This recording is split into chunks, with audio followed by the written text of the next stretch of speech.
विशाल नगर नाम के एक राज्य में चंद्रकित नाम का एक सेठ रहता था।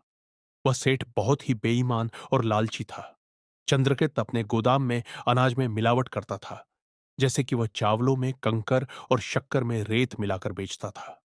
गांव वालों को जब यह बात पता चली तो वह चंद्रकेत की शिकायत करने के लिए राजा के दरबार में गए। लेकिन चंद्रकेत को पहले ही पता चल गया और वह उसी रात अपने परिवार को लेकर उस राज्य से भाग गया। भागते भागते जब वह एक जंगल में पहुंचा, चंद्रकेत की एक बेटी भी थी जो कि बहुत ही छोटी थी। वह जोर जोर से रोने लगी। लगातार वह रोई जा रही थी। अब उसके रोने से चंद्रकेत को डर लगने लगा। उसने अपनी पत्नी से कहा, सुलेखा, कहीं इस लड़की की वजह से हम पकड़े ना जाए। देखो सुलेखा, इस मनहूस लड़की को हमें यहीं जंगल में छोड़ना होगा। सुलेखा यह करने को बिल्कुल तैयार नहीं थी, लेकिन चंद्रकेत के बार बार कहने पर वह बच्ची को जंगल में छोड़ने को तैयार हो गई। तभी उन दोनों की नजर एक साधु की कुटिया पर पड़ी। दोनों ने सोचा, क्यों ना हम इस बच्ची को साधु की कुटिया के बाहर छोड़ दें, क्योंकि अवश्य ही यह साधु बाबा हमारी बच्ची को बचा लेंगे। यह सोचकर उन्होंने अपनी बेटी को वहीं पर छोड़ दिया और वहां से भाग गए। थोड़ी देर के बाद जब कुटिया में बैठे हुए साधु बाबा को उस बच्ची के रोने की आवाज आई तो वह कुटिया से बाहर आए। उन्होंने देखा कि एक छोटी सी बच्ची लगातार रोई जा रही थी। वो हैरान हुए, आखिर इस घने जंगल में यह छोटी सी बच्ची कैसे पहुंच गई। उन्होंने बड़े प्यार से उस बच्ची को उठाया और अपनी कुटिया में ले गए और उन्होंने अपनी कुटिया में ही उसे रखने का फैसला कर लिया। उसी राज्य के गांव में शंकर नाम का एक किसान रहता था। उसके पास बहुत जमीन थी। उसके परिवार में उसकी पत्नी राधा और उसका बेटा था, जो अभी छोटा बच्चा था। एक दिन शंकर और राधा को अपने किसी रिश्तेदार के यहां जाना था। शंकर ने राधा से कहा, भाग्यवान, हम अपने बेटे शिवा को लेकर रिश्तेदार के यहां नहीं जा सकते, क्योंकि जंगल का रास्ता है। वहां खतरनाक जानवर भी रहते हैं। इसलिए मैंने सोचा है कि कुछ दिन के लिए शिवा को लखन के पास छोड़ देते हैं।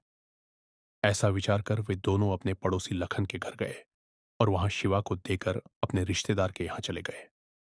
लखन और उसकी पत्नी माया शिवा का अच्छे से ध्यान रखते थे। लखन के दो बेटे भी थे। एक दिन लखन को पता चला कि उसके दोस्त शंकर और राधा पर जंगल में किसी जानवर ने हमला कर दिया और उनकी मौत हो गई। लखन और माया को बहुत ही दुख हुआ। उन्होंने सोचा, अपने मित्र के बेटे शिवा को अब अपने बेटे की तरह ही पालेंगे। अब शिवा हमारा ही बेटा है, बल्कि हम इसे अपने बेटे से भी बढ़कर मानेंगे। धीरे धीरे समय बीता। लखन को अब खेती से अच्छी आय हो रही थी, क्योंकि उसके पास अब उसके स्वर्गीय दोस्त शंकर की संपत्ति भी आ चुकी थी। माया का भी ईमान डोलने लगा। उसके मन में अब लालच आ गया था। हमारे तो दो बेटे हैं, एक के लिए तो हमारे पास पर्याप्त संपत्ति है। अगर हम अपनी संपत्ति के दो भाग कर देंगे तो दोनों बेटों में बंट जाएगी और उन दोनों की संपत्ति दोस्त के बेटे शिवा से कम हो जाएगी। अच्छा, तो यही होगा कि अगर शिवा कहीं पर भाग जाए तो उसके हिस्से की जमीन और गाय सब हमारी हो जाएगी। माया ने अपनी यह बात बड़े ही गोपनीय तरीके से लखन को बताई तो वह गुस्से से बोला, नहीं, हम ऐसी बड़ी गलती कभी नहीं कर सकते। तुम भूल गई कि शंकर मेरा सबसे अच्छा दोस्त था, भाई की तरह था वो। मेरे रहते ऐसा नहीं हो सकता। शिवा तो हमारा बेटा है, उसे मैंने कभी अपने बेटे से कम नहीं माना। माया ने कहा, तो हम कुछ ऐसा करेंगे कि तीनों बेटों में हिस्सेदारी बराबर हो जाए। लखन बोला, यह विचार ठीक है। माया बोली, मैं लेखाकार को अभी बुला लाती हूं ताकि वह हमारी जीती जी सारी जमीन बेटों के नाम कर दे। लखन बोला, हां, तुम ऐसा कर सकती हो। लेखाकार जब गांव में आएगा तो तुम तीनों बेटों के नाम पर बराबर बराबर जमीन करवा देना। माया तो सिर्फ लखन की सहमति चाहती थी। उसे आगे क्या करना है वह तो उसने पहले ही सोच लिया था। जब पटवारी गांव में आया तो माया ने उसे घर बुलाकर कुछ रिश्वत देकर अपनी तरफ कर लिया। शिवा और लखन उस समय गाय चराने के लिए गए हुए थे। शाम के समय जब शिवा और लखन घर वापस आए तो माया ने शिवा से एक कागज पर अंगूठे का निशान लगवाया और बताया, तुम तीनों भाइयों की सारी जमीन मैंने बराबर बराबर बंटवा दी है। तुमको मंजूर है ना? शिवा बोला, मां, मुझे इसमें क्या आपत्ति हो सकती है? तुम जो भी करोगी बिल्कुल सही करोगी। माया ने बड़ी ही चालाकी से सारी जमीन अपने बेटों के नाम करवा दी थी। यह बात ना तो शिवा समझ सका और ना ही लखन। इस बात को अब 8 साल गुजर गए थे। शिवा अब जवान हो चला था। लखन अब बूढ़ा हो चुका था और बीमारी के कारण एक दिन उसकी मौत हो गई। शिवा को इस बात का बहुत ही दुख हुआ। लखन के जाने के बाद माया ने सोचा, अब समय आ गया है जब शिवा को यहां से भगा देना चाहिए। एक दिन मौका देखकर वह शिवा से कहने लगी, देखो शिवा बेटा, अब तुम बड़े हो गए हो। हमारे सहारे पर तुम कितने दिन तक रहोगे? तुम्हें खुद अपने लिए कोई इंतजाम करना चाहिए। ज्यादा दिन तक हम तुम्हें अपने साथ नहीं रख सकते। शिवा ने कहा, तुम लोगों को अगर मैं पसंद नहीं तो मेरा बंटवारा कर दो। माया ने कहा, देखो शिवा, तुम्हारा इस घर में है ही क्या जो मैं तुम्हें दे दूं? तुम्हारे माता पिता तो बहुत पहले ही तुम्हारी सारी जमीन के पैसे हमसे ले चुके थे। वह तो हमारी शराफत है कि हमने तुम्हें पाल पोस कर इतना बड़ा किया, किसी चीज की कोई कमी नहीं होने दी। लेकिन अब और तुम्हारी जिम्मेदारी हम नहीं उठा सकते, इसलिए तुम यहां से चले जाओ। शिवा को मन ही मन दुख तो बहुत हुआ। उसने कहा, मां, मैंने बचपन से ही तुम्हारी हर बात मानी है और तुम चाहती हो कि मैं यहां से चला जाऊं तो ठीक है। इतना कहकर शिवा वहां से चला गया। वह जंगल की तरफ निकल गया। चलते चलते वह जंगल के पास पहुंच गया। रात होने वाली थी और वहीं पर उसे उन साधु की कुटिया दिखाई दी जहां पर चंद्रकित सेठ की बेटी रहती थी। साधु के आश्रम में पहुंचकर शिवा ने वहां पर ठहरने की अनुमति मांगी तो साधु ने उसे वहां पर रहने की आज्ञा दे दी। अब शिवा भी साधु बाबा और उस लड़की के साथ रहने लगा। इस तरह से 3 वर्ष बीत गए। इधर शिवा और वह लड़की गौरी भी एक दूसरे को मन ही मन प्रेम करने लगे थे। धीरे धीरे वह समय भी आ गया जब साधु बाबा ने अपना फैसला सुनाया। मैंने फैसला किया है कि तुम दोनों का विवाह करवा दिया जाए। विवाह के बाद तुम दोनों को यह आश्रम छोड़कर जाना पड़ेगा। शिवा ने कहा, बाबा, परंतु मेरा खुद का कोई ठिकाना नहीं है। मैं अपनी पत्नी को लेकर कहां जाऊंगा, उसके साथ कहां रहूंगा? साधु ने कहा, उसकी चिंता तुम क्यों करते हो? भगवान है ना, जिसने सबको जन्म दिया है वही सबके रहने और खाने का इंतजाम भी करेंगे। राजा और रंक सबका ख्याल वही रखते हैं। उन पर भरोसा रखकर चलते रहना, सब कुछ कुशल मंगल होगा। उसके बाद साधु बाबा ने उन दोनों का विवाह करवा दिया और विवाह के बाद साधु ने उन दोनों को वहां से राजमहल चले जाने को कहा। जाते जाते साधु ने शिवा को एक अंगूठी दी और बोले, यह कोई साधारण अंगूठी नहीं है, बल्कि मैंने इसके अंदर अपनी सिद्धियों की शक्ति डाल दी है। तुम इससे जो भी कामना करोगे वह पूरी होगी। लेकिन ध्यान रखना कि अपने स्वार्थ के लिए इसका उपयोग मत करना। इसका व्यापार शुरू मत कर देना। वही करना जिससे लोगों का भला हो, जन कल्याण हो। यह अंगूठी तुम्हारी हर इच्छा को पूरी करेगी और तुम्हें बड़ी से बड़ी मुसीबत से बचा लेगी। इस वक्त राजमहल में रानी बीमार चल रही है।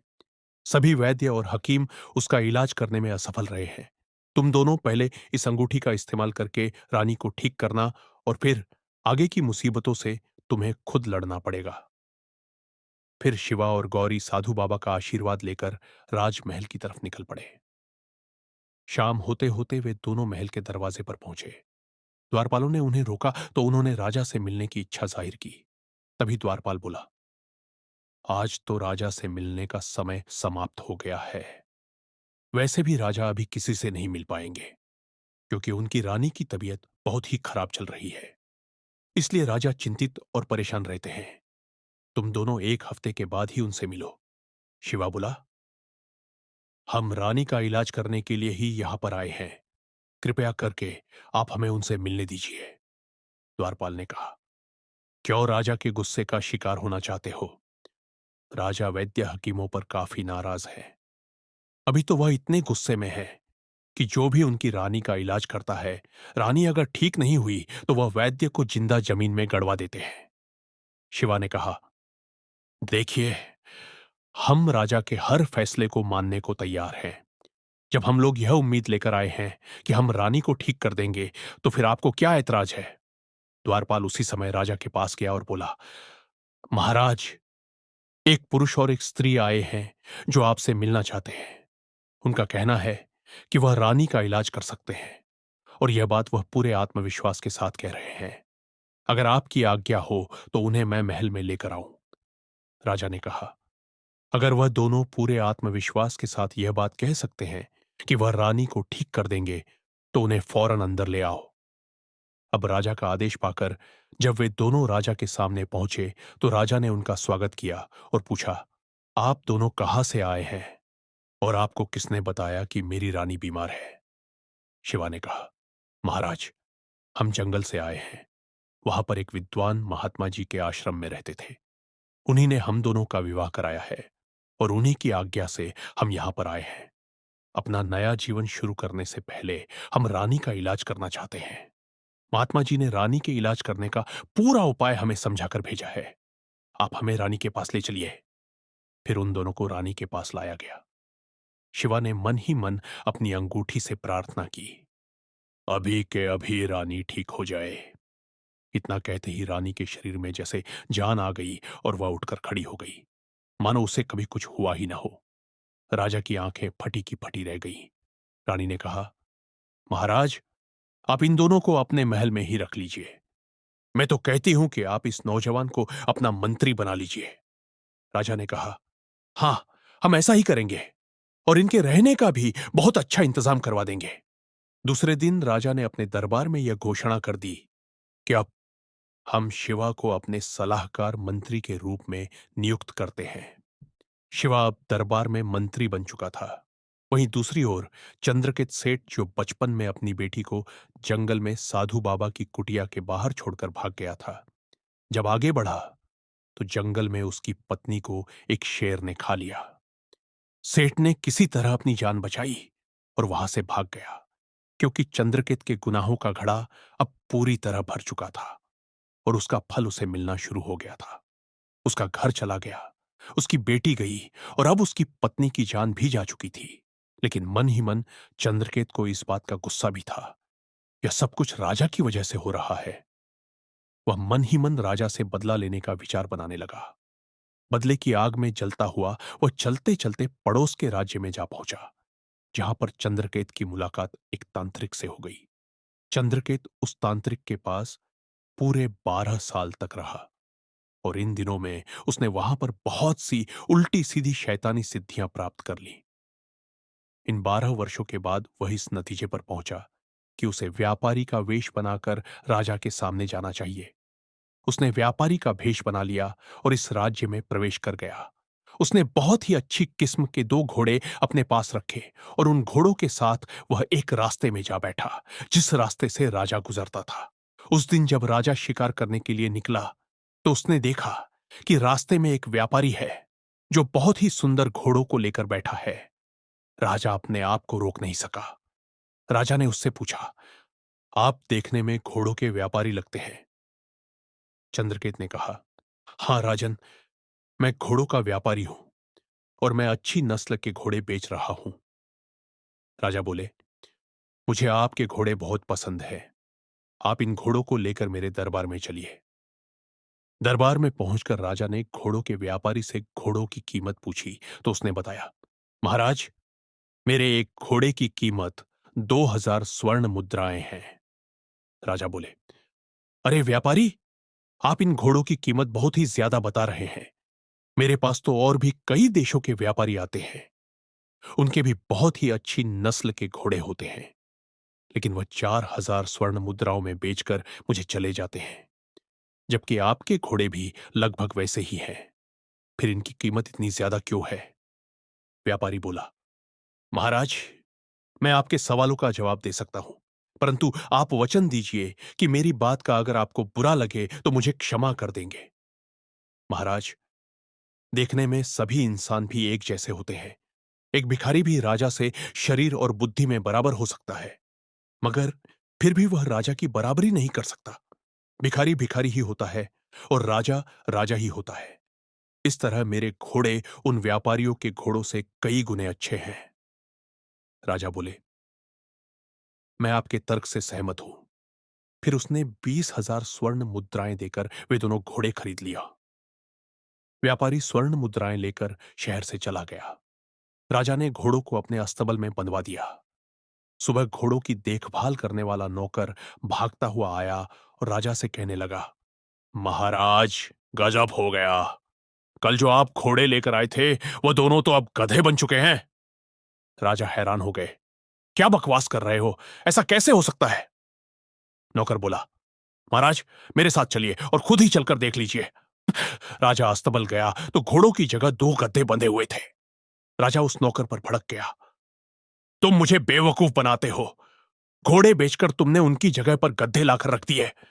तुम मुझे बेवकूफ बना रहे हो। मेरे घोड़े वापस करो। नौकर बोला, महाराज, मेरी बात का विश्वास कीजिए। ये वही घोड़े हैं जो गधे बन चुके हैं। अवश्य ही उस व्यापारी की धोखेबाजी है। उसने आपको लूट लिया है। राजा ने कहा, तुम चुप रहो। मैं तुम्हारी कोई बात नहीं सुनना चाहता। पूरे महल की आंखों में तुमने धूल झोंकी है। सभी जानते हैं कि मैंने कल तुम्हें बेहतरीन किस्म के घोड़े लाकर दिए थे और आज तुम मुझे बेवकूफ बना रहे हो। मेरे घोड़े तुमने बेच दिए। राजा ने मंत्री को आदेश दिया, इस नौकर को कारागार में डाल दिया जाए और इसे मार मार कर सारा सच उगलवाया जाए कि इसने मेरे घोड़ों को कहां पर छुपाया है। मंत्री ने उसी समय सैनिकों को बुलाकर उस नौकर को कारागार में बंद करवा दिया। सैनिकों ने नौकर को खूब मारा पीटा, लेकिन वह हमेशा एक ही बात कहता रहा, मैंने घोड़े नहीं बेचे। ये वही घोड़े हैं जो अब गधे बन गए हैं। मैंने घोड़े नहीं बेचे। जब सैनिक थक गए तो उसे वहीं छोड़कर बाहर आराम करने लगे। कारागार में उस समय एक चोर भी बंद था। उसने नौकर से कहा, भाई, मैंने आज तक तुम्हारे जैसा चोर नहीं देखा। इतनी मार खाने के बाद भी तुमने सारा भेद छुपा लिया।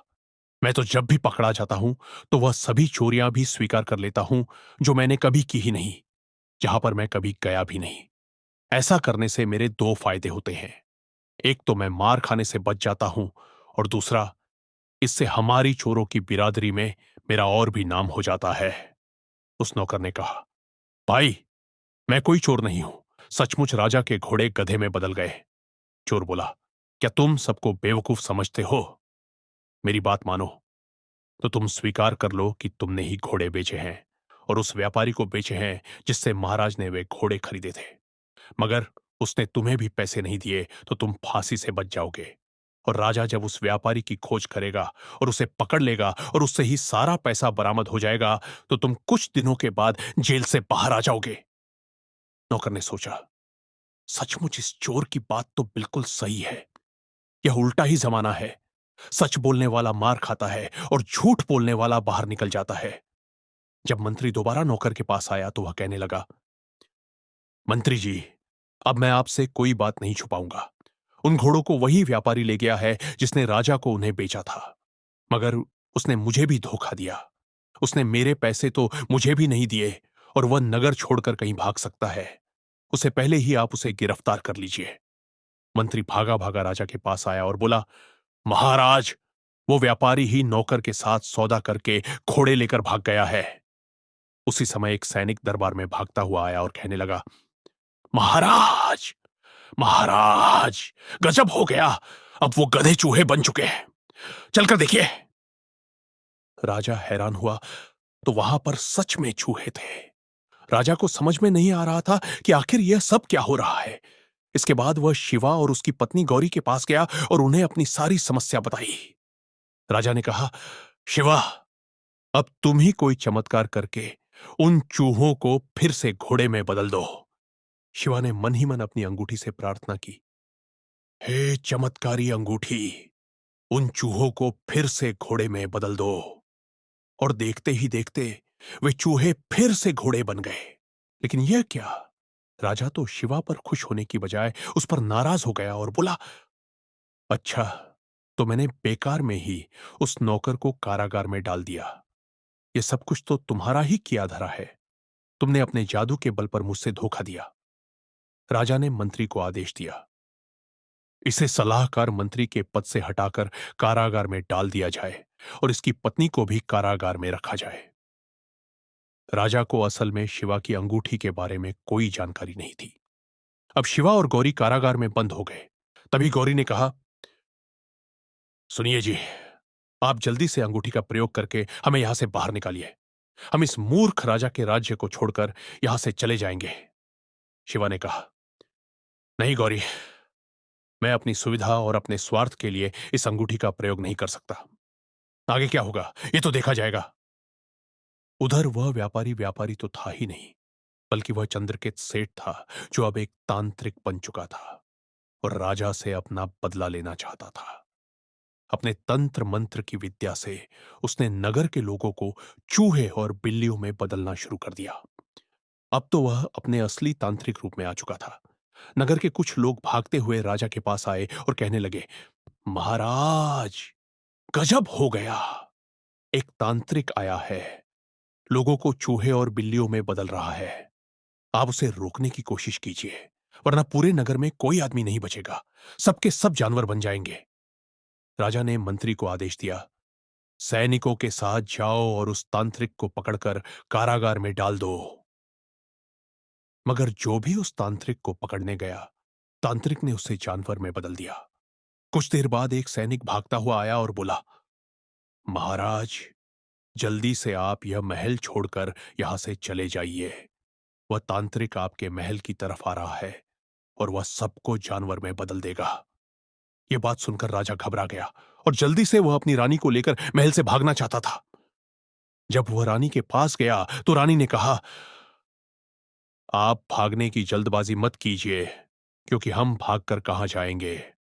हम जहां भी जाएंगे वह तांत्रिक हमें जानवर बना ही देगा। आप थोड़ा बुद्धि का इस्तेमाल कीजिए। आपने शिवा और उसकी पत्नी गौरी को कारागार में क्यों डलवाया? वे तो मुझे बचाने के लिए जंगल से यहां आए थे। आपने उन्हें मंत्री भी बनाया, तो आप ही सोचिए, एक मंत्री दो घोड़ों की चोरी क्यों करेगा? अब तो आपकी समझ में आ गया है ना कि यह सब कुछ किसका किया धरा है। शिवा तो हमारा सबसे वफादार मंत्री है। आपने बिना किसी गुनाह के हमारे वफादार मंत्री को कारागार में बंद करवा दिया। राजा को अब समझ में आया। उसने कहा, महारानी, आप ठीक कहती हैं, मैंने बहुत बड़ी गलती कर दी। मुझे समझ में आ गया है कि उस तांत्रिक से हमें शिवा ही बचा सकता है। किंतु महारानी, हम किस बोझ से शिवा के पास जाएं? आप ही जाइए और शिवा को कारागार से लेकर आइए। फिर रानी ने शिवा और गौरी को कारागार से रिहा करवा दिया और बोली, शिवा, मैं राजा के गलत फैसलों के लिए बहुत ही शर्मिंदा हूं, मगर मुझे उम्मीद है कि तुम मुझे अपनी मां समझकर माफ कर दोगे। शिवा ने कहा, रानी मां, आप यह क्या कह रही है? मेरे मन में आपके लिए कोई भी गुस्सा नहीं है। एक मां को अपने बेटे से माफी नहीं मांगनी चाहिए। आप बताइए कि मेरे लिए क्या आदेश है? क्या मैं यह नगर छोड़कर चला जाऊं या फिर राजा को मेरी कोई और सहायता चाहिए? रानी ने कहा, शिवा बेटा, अब तुम मेरे बेटे हो। तुम तो जानते हो कि मेरी कोई संतान नहीं है। आज से मैं तुम्हें अपना पुत्र बनाती हूं और तुम्हारी पत्नी मेरी बहू है। इस राज्य को अब तुम्हारी आवश्यकता है। तुम ही हमारी रक्षा कर सकते हो। इस राज्य के राजा और नगरवासियों को बचा सकते हो। एक तांत्रिक है जो सबको जानवर बना रहा है। एक तुम ही हो जो सबको बचा सकते हो। उस दुष्ट तांत्रिक को तुम दंडित करो और सबकी रक्षा करो। शिवा ने कहा, रानी मां, मैं अवश्य ही ऐसा करूंगा। शिवा जब महल में पहुंचा तो देखा कि तांत्रिक महल में प्रवेश कर चुका था। शिवा ने अपनी अंगूठी से कहा, हे चमत्कारी अंगूठी, इस तांत्रिक की शक्तियों का अंत कर दो। तभी अंगूठी में से एक ज्योति निकली और तांत्रिक की शक्तियां खत्म हो गईं।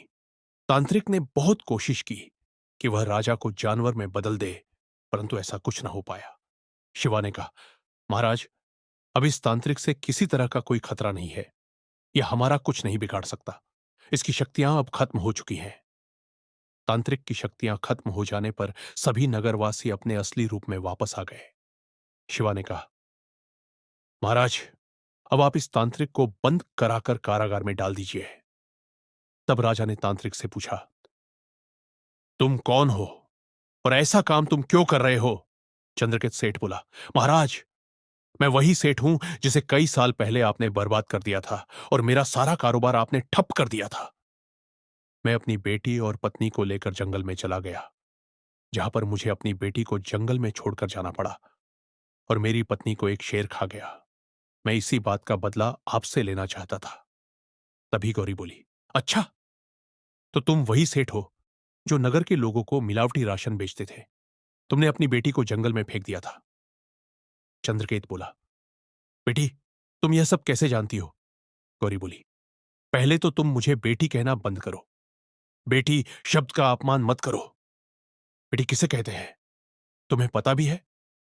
मगर मैं तुम्हें बता देना चाहती हूं कि जंगल में फेंके जाने से पहले मैं तुम्हारी बेटी ही थी।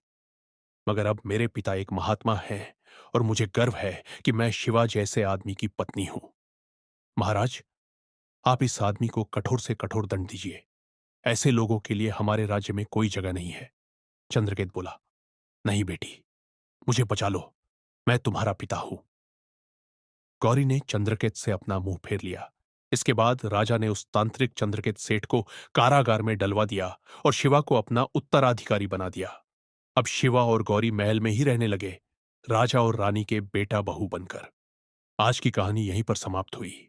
फिर मिलेंगे एक और कहानी के साथ। तो दोस्तों, उम्मीद करता हूं कि आप सभी को यह कहानी पसंद आई होगी, जिसका शीर्षक था शिवा और जादुई अंगूठी।